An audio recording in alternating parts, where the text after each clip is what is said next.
आध्यात्मिक कहानियां। नमस्कार दोस्तों, स्वागत है आप सभी का एक बार फिर से आपके अपने पसंदीदा YouTube चैनल आध्यात्मिक कहानियों में।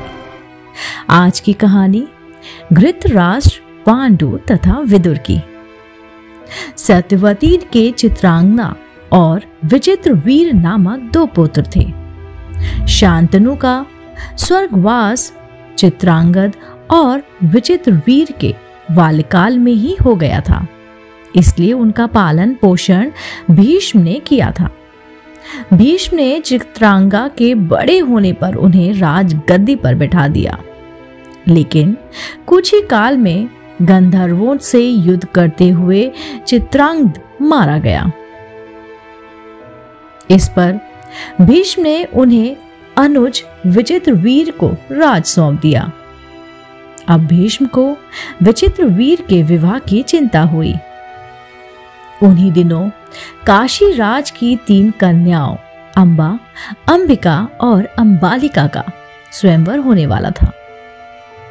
उनके स्वयंवर में जाकर अकेले ही भीष्म ने वहां आए समस्त राजाओं को परास्त कर दिया और तीनों कन्याओं का हरण करके हस्तिनापुर ले आए। बड़ी कन्या अंबा ने भीष्म को बताया कि वह अपना तन मन राजा शाल्व को अर्पित कर चुकी है। उसकी बात सुनकर भीष्म ने उसे राजा शाल्व के पास भिजवा दिया और अंबिका और अंबालिका का विवाह विचित्रवीर के साथ करवा दिया गया। राजा शाल्व ने अंबा को ग्रहण नहीं किया, अतः वह हस्तिनापुर लौट कर आ गई और भीष्म से बोली, हे आर्य, आप मुझे हर कर लाए हैं, अतएव आप मुझसे विवाह करें। किंतु भीष्म ने अपनी प्रतिज्ञा के कारण उनसे अनुरोध को स्वीकार नहीं किया। अंबा रुष्ट होकर परशुराम के पास गई और उसने अपनी व्यथा सुनाकर सहायता मांगी। परशुराम ने अंबा से कहा, हे देवी, आप चिंता न करें, मैं आपका विवाह भीष्म के साथ करवाऊंगा। परशुराम ने भीष्म को बुलवाया और भीष्म उनके पास नहीं गए।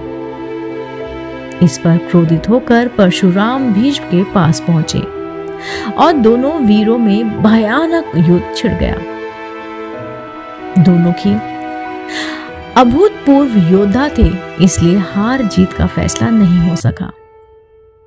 आखिर देवताओं ने हस्तक्षेप करके इस युद्ध को बंद करवा दिया। अंबा निराश होकर वन में तपस्या करने चली गई। विचित्रवीर अपनी दोनों रानियों के साथ भोग विलास में रत हो गए, किंतु दोनों ही रानियों से उनकी कोई संतान नहीं हुई और वे क्षय रोग से पीड़ित होकर मृत्यु को प्राप्त हो गए। अब कुल नाश होने के भय से माता सत्यवती ने एक दिन भीष्म से कहा, पुत्र, इस वंश को नष्ट होने से बचाने के लिए मेरी आज्ञा है कि तुम इन दोनों रानियों से पुत्र उत्पन्न करो। माता की बात सुनकर भीष्म ने कहा, माता, मैं आपकी प्रतिज्ञा किसी भी स्थिति में भंग नहीं कर सकता। यह सुनकर माता सत्यवती को अत्यंत दुख हुआ। अचानक उन्हें अपने पुत्र वेदव्यास का स्मरण हो आया।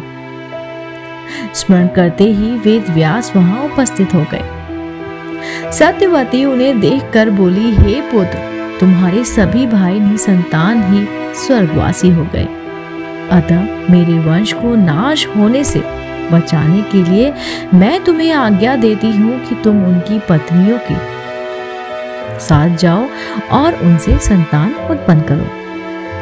वेदव्यास उसकी आज्ञा मानकर बोले, माता, आप उन दोनों रानियों से कह दीजिए कि वे 1 वर्ष तक नियम व्रत का पालन करते रहें और उनको गर्भ धारण होगा।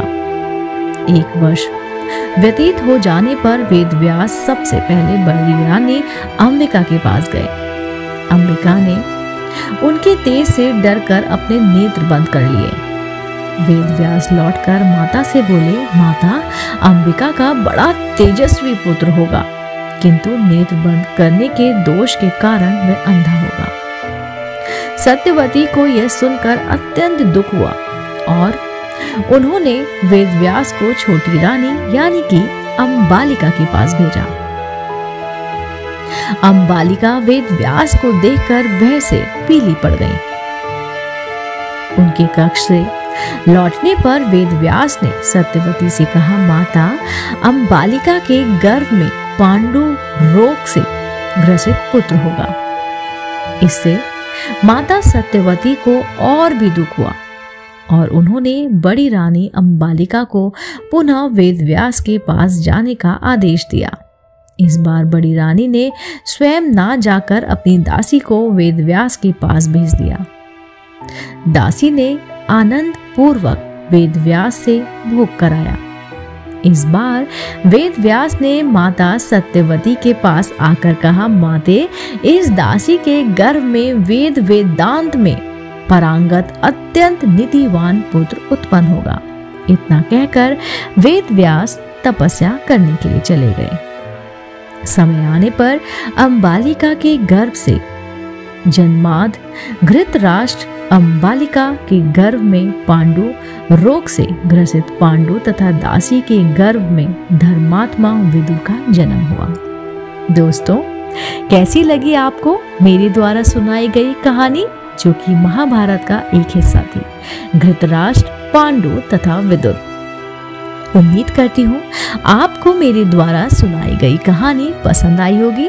अगर आप मेरे YouTube चैनल आध्यात्मिक कहानियों में ऐसी ही रोचक और धार्मिक कहानियाँ सुनना चाहते हैं तो मेरे चैनल आध्यात्मिक कहानी को तुरंत लाइक कीजिए, शेयर कीजिए और सब्सक्राइब करना बिल्कुल ना भूलिए। मैं आपको मिलती हूँ जल्द ही इसी चैनल पर आपके समक्ष नई रोचक जानकारी और कहानियों के साथ। आप देख रहे थे आपका अपना पसंदीदा YouTube चैनल आध्यात्मिक कहानियाँ।